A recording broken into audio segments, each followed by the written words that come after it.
Bonsoir, merci de nous avoir choisis. Vous êtes bien sur les antennes d'Azur TV. Petit point sur l'actualité en ce vendredi avec à la une ce soir la réélection de Renaud Muselier à la tête de la région Provence-Alpes-Côte d'Azur.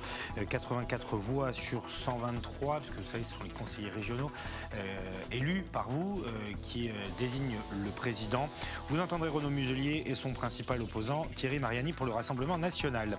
La liaison entre Nice et Dubaï est rétablie par la compagnie Emirates. Les Boeing se sont posés sur la piste. 4 liaisons à partir de cette semaine. Claudia Olivier était sur place. Et puis vous découvrirez le Puy du Fou provençal. Ça se trouve du côté du château de la Barban. Reportage dans quelques instants.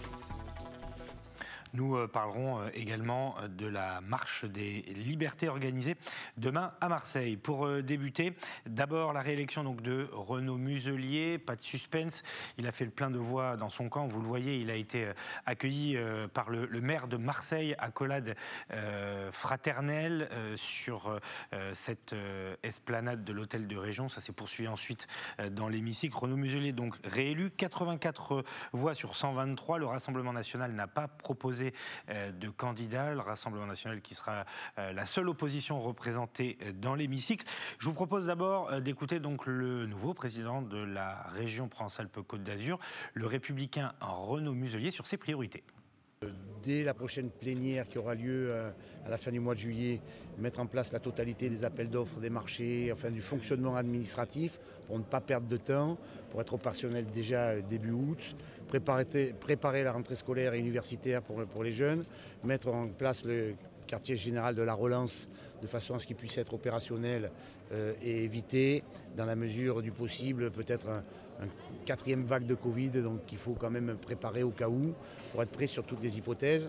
Et vous avez toute une série de dispositifs sur les trains, avec les appels à concurrence qui vont être ouverts sur les plis. Vous avez à la rentrée en septembre, vous avez l'UICN pour la COP d'avance et la position de la région sur le marché mondial de l'environnement. Donc il y a toute une batterie de dispositifs qui ont lieu d'ici 6 mois. Et en même temps, on programme les 6 ans qui viennent sur la base des moyens financiers européens dont nous serons susceptibles de disposer et que nous allons chercher, comme l'application du contrat de plan d'avenir que nous avons déjà signé et qui fédère et qui structure la colonne vertébrale de la région. Voilà, Renaud Muselier au micro de Julien Mancini. Julien Mancini qui a également interrogé Thierry Mariani, candidat malheureux à cette présidence. Thierry Mariani qui sera donc dans l'opposition pour le Rassemblement national. Thierry Mariani qui souhaite une opposition déterminée mais constructive. Nous serons un groupe à la fois déterminé, parce que nous entendons faire une opposition à chaque fois qu'un projet n'ira pas dans l'intérêt de la région et de ses habitants, mais aussi constructif. Très souvent, des choses qui sont proposées, nous les aurions proposées nous-mêmes, et donc bien évidemment, nous les voterons. Voilà, Thierry Mariani, toujours donc avec Julien Mancini. Dans l'actualité de ce vendredi, le retour de la compagnie Emirates à l'aéroport de Nice. Les liaisons avec Dubaï, notamment, avaient été interrompues, évidemment, en raison de la Covid-19. Je vous propose d'écouter le directeur de Emirates France et le président du directoire des aéroports de la Côte d'Azur, au micro de Claudia Olivier. Malheureusement, comme toutes les compagnies, nous avons traversé la pandémie et aujourd'hui on a envie de voir l'avenir avec optimisme. Le monde se réouvre. Depuis le 9 juin dernier, vous savez que les restrictions sanitaires sont plus légères pour toutes les personnes vaccinées. Dubaï est une destination qui attire de par le monde et aujourd'hui relier à nouveau Nice et Dubaï est très très important pour la région Nice-Côte d'Azur mais aussi pour les gens au départ de Dubaï. On est globalement en ligne avec ce que nous imaginions du fait qu'il y a la vaccination qui avance, il y a les autorisations données par les gouvernements de revoyager et on est aux alentours de 55% du trafic de 2019. C'est à la fois peu et beaucoup, c'est-à-dire qu'on aura quasiment 50% de trafic de plus que l'été dernier. Ça fait du bien, vous l'avez dit tout à l'heure, ça fait du bien aux équipes de l'aéroport, mais ça fait du bien aussi à tous les acteurs économiques de la Côte d'Azur et c'est important pour eux. Voilà, donc cette liaison Dubaï-Nice qui sera assurée au rythme de 4 vols par semaine par la compagnie Emirates. Les Bouches-du-Rhône maintenant, direction le Puy du Fou provençal. Vous ne connaissez peut-être pas le Rocher Mistral qui est installé sur le site du château de la Barban. Il est ouvert au public depuis hier et vous allez le voir, il a déjà conquis évidemment ses visiteurs. Reportage de Julien Mancini et Valentin Rodriguez. Attention, tout ça c'est du chimique, hein. Les chimiques, on sait ce que c'est. C'est le petit Puy du Fou provençal. Le Rocher Mistral à la Barbaine retrace l'histoire de la Provence. Et ses visiteurs sont conquis. C'est très historique, c'est très important. Donc en fait, ça raconte l'histoire du 14, des personnalités qui ont fait beaucoup pour la Provence. Et c'est un super projet. Et voilà. On est notre petit-fils qui vient de Genève et on voulait lui faire visiter un château. Surtout en sachant que la Barbaine avait tout été refait. Donc voilà, on voulait l'emmener. C'est beau, les décors sont magnifiques, le personnel est super, voilà. Avec plus de 250 salariés, ce château de plus de 1000 ans s'anime et plonge les visiteurs dans des scènes du passé. Une volonté de transmettre et de redonner son lustre d'antan pour son directeur. Le Rocher Mistral, ça va être le lieu du rayonnement, de l'histoire, du patrimoine, de la nature en Provence. Et c'est ça qu'on veut, c'est ça que j'ai souhaité ici en créant ce lieu, à travers des spectacles, 7 spectacles nocturnes, diurnes, mais aussi des lieux autour de la restauration provençale, les saveurs, les senteurs, un marché provençal permanent de grande qualité, une ambiance provençale qui sent bon ici et pas que la lavande. Le parc sera ouvert 7 jours sur 7 cet été et espère attirer près de 150 000 visiteurs d'ici la fin de l'année 2021. Et l'invité de ce grand direct ce soir, c'est Lilian Rivière. Merci d'être avec nous sur les antennes d'Azur TV. Demain aura lieu au départ du Palais Longchamp à Marseille la marche des fiertés organisée par Pride Marseille, dont vous êtes le porte-parole. C'est important de vous avoir ce soir parce que évidemment l'actualité a rappelé, notamment en Turquie, que c'était pas toujours évident partout dans le monde de pouvoir marcher pour défendre ses choix et ses orientations sexuelles. Avant qu'on parle du fond, d'abord sur la forme, évidemment avec la Covid l'an passé ça avait été compliqué, c'est pas toujours évident de manifester là, donc 15h demain, Palais Longchamp, vous attendez du monde ? Oui, tout à fait. Merci de nous inviter, Nicolas. On attend beaucoup de monde parce que effectivement l'an passé, nous avons fait une émission virtuelle à cause des conditions sanitaires qu'on connaît. Là, donc, on reprend cette marche. Donc, elle est sans inscription. C'est une manifestation donc dans l'espace public, donc sans passe sanitaire. Le port du masque sera recommandé ainsi que la distanciation sociale autant que possible, bien sûr. Et on est très impatients et je pense qu'il y a énormément de jeunes LGBTI+ et puis nos alliés, bien sûr, qui sont impatients de marcher demain. Ouais. Alors, évidemment, Marseille, capitale régionale, vous attendez également des gens de toute notre région ? Oui, tout à fait, parce que c'est vrai qu'on est traditionnellement la première Pride dans la région, puisqu'on fait tous les premiers samedis du mois, en fait, chaque année. Et c'est vrai qu'on va attendre. Généralement, il y a des gens de toute la région qui se déplacent, des Montpelliérains, des Niçois, et puis des Lyonnais. Puis on a quand même pas mal de Parisiens également qui sont plutôt aptes à venir passer leur première semaine de vacances en faisant la marche. Ouais. Alors, la Covid a fortement perturbé évidemment toute la vie dans notre région. Est-ce que vous, la communauté LGBT+, vous avez des difficultés qui sont apparues, qui se sont fait jour, liées à ces conditions assez particulières? Je pense notamment, par exemple, parfois aux jeunes qui ne peuvent pas discuter de ces choses-là avec leurs parents, qui sont exclus. Oui, c'était un peu finalement pour tous ces jeunes un peu la double peine puisque c'est resté confiné avec une famille qui n'est pas forcément au courant ou qui est au courant mais qui accepte mal que ce soit l'orientation sexuelle de genre de ces jeunes.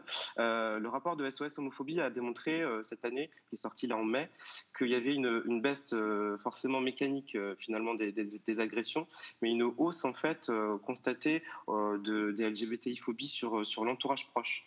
Et ça, c'est un phénomène forcément qu'on peut imputer au confinement. Donc finalement, les LGBTI-phobies dans l'espace public, c'est effectivement c'est une chose à laquelle on est tous confrontés à un moment ou un autre, mais dans l'espace privé, je pense que là, il y a quelque chose qui s'est un petit peu révélé un petit peu plus au grand jour, surtout pour ces jeunes, pour les plus jeunes. On pense forcément à eux. Alors, on dit aussi beaucoup qu'aujourd'hui, il n'y a plus de sujet autour de l'orientation sexuelle, mais on se rend compte que dans les faits, l'homophobie existe toujours chez les autres. On parlera de la Turquie dans un instant, mais aussi chez nous, déferlement de violence sur les réseaux sociaux, il y a encore des agressions, il y en a eu dans notre région. Il y a encore beaucoup de choses et beaucoup de combats à mener. Il y a encore beaucoup de combats à mener. C'est vrai qu'aujourd'hui, on peut considérer qu'on peut être plus visible, on peut vivre son orientation sexuelle ou son identité de genre un petit peu plus au grand jour, car il y a effectivement la possibilité d'avoir plus de lieux communautaires. Surtout à Marseille, on a pas mal de lieux communautaires quand même. Je pense bien entendu aux commerçants, mais aussi aux associations qui offrent des espaces de liberté. Mais c'est vrai qu'après, il faut penser aussi finalement à ce qu'on peut faire, enfin ce que l'État peut faire au niveau national. Moi, je pense notamment aux thérapies de conversion aujourd'hui qui ne sont pas interdites en France. L'Union européenne vraiment recommande aux pays de l'Union de créer des lois spécifiques. Aujourd'hui, l'arsenal législatif, il n'existe pas. Alors rapidement, qu'est-ce que c'est les thérapies de conversion ? Ce sont des personnes de toute confession religieuse ou de prétendus médecins qui prétendent guérir l'homosexualité. Donc aujourd'hui, c'est vrai qu'il n'y a pas de loi qui l'interdit. Il y a un collectif de victimes qui s'appelle Rien à guérir qui essaye vraiment de militer avec des parlementaires pour faire passer une loi, mais le gouvernement fait la sourde oreille. En tout cas, le gouvernement d'Emmanuel Macron n'a pas prévu de loi sur ce sujet contre les recommandations de l'Union européenne. Ça nous interroge forcément, ça envoie forcément des mauvais signaux, parce qu'aujourd'hui en France, il y a des gens qui peuvent effectivement faire encore ce genre de pratiques. Donc c'est ça qui nous inquiète énormément aujourd'hui. Et dans le monde, il y a encore des pays aussi où la situation est alarmante. On a parlé de la Turquie, cette marche des libertés qui était organisée à Istanbul et qui finalement s'est pas très bien passée. Elle ne s'est pas très bien passée. Ça s'est terminé que des jeunes ont été arrêtés. En ce moment, Amnesty International fait signer une pétition. Donc, je vous invite vraiment à aller sur leur site internet pour demander la libération de ces jeunes arrêtés. En Turquie, c'est vrai que tous les ans, la marche des fiertés est menacée. Nous, on a quand même un grand privilège.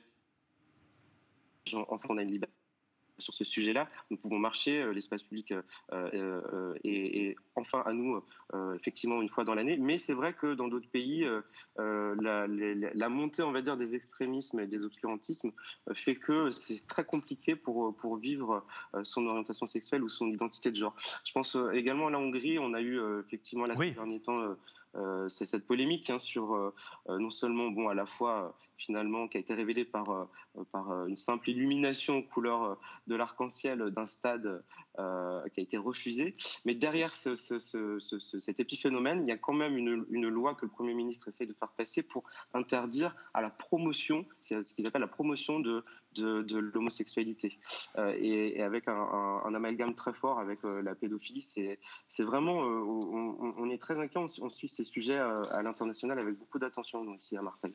Oui, j'imagine. Et puis pour terminer donc sur des choses un peu plus réjouissantes, donc cette marche des fiertés demain à Marseille depuis le Palais Longchamp. Ce qu'on n'a pas précisé, c'est qu'il y a un festival aussi qui va avec. Vous pouvez vous rendre sur place dès 11h, de 11h à 14h30 avec des animations, des DJ, et ça reprendra de 18h à 1h. Hein. C'est ça, tout à fait. Décidé de maintenir le festival avec une jauge un petit peu plus réduite que les années précédentes. On est sur 1500 personnes. L'inscription est obligatoire.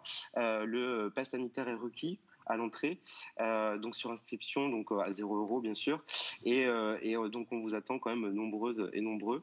Il y aura donc le village associatif, vous allez pouvoir aller à la rencontre de nos associations de terrain, avec nos partenaires également, la région, le département et la ville. Et puis, ça sera la fête, effectivement, jusqu'à minuit et demi au boulevard Longchamp, donc en bas du parc. Voilà. Merci beaucoup à vous, Lilian Rivière, porte-parole de Pride Marseille, pour cette marche des fiertés demain dans la cité phocéenne. C'est la fin de cette émission. Merci à vous de nous avoir suivis. Merci ce soir à Mathias Mesbah, Sébastien Lyotard, Valentin Tchéky, Stéphanie Mossman et Philippe Caudet. On se retrouve lundi soir à 18h pour un changement de vie. C'est la naissance des chaînes BFM dans le Sud et c'est Céline Moncel qui vous accompagnera. Désormais, passez un très bon week-end et à lundi soir, j'espère.